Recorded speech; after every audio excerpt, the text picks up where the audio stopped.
詩篇第45篇。可拉後裔的訓誨詩，又係愛慕歌，交與伶長，調用百合花。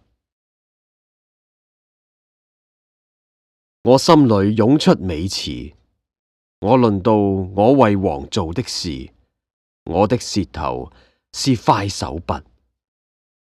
你比世人更美，在你嘴唇裏滿有恩惠，所以神賜福給你，直到永遠。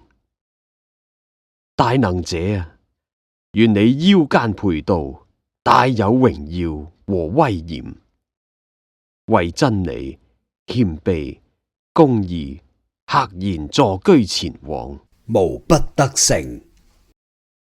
你的右手必顯明可畏的事，你的箭鋒快，射中王敵之心，萬民仆倒在你以下。神啊，你的寶座是永永遠遠的，你的國權是正直的，你喜愛公義，恨惡罪惡，所以神就是你的神，用喜樂油膏你，勝過膏你的同伴。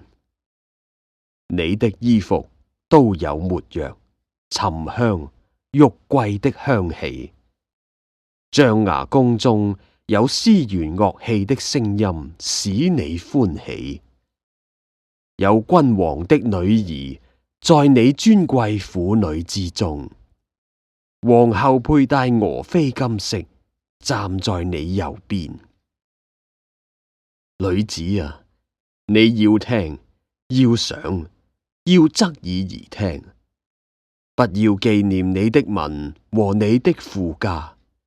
王就羨慕你的美貌，因為他是你的主，你當敬拜他。推羅的民必來送禮，民中的富足人也必向你求恩。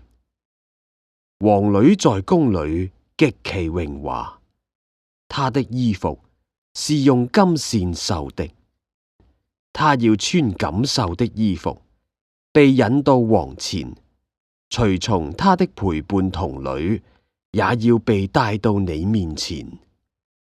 他們要歡喜快樂被引導，他們要進入王宮。你的子孫要接續你的列祖，你要立他們作全地的王。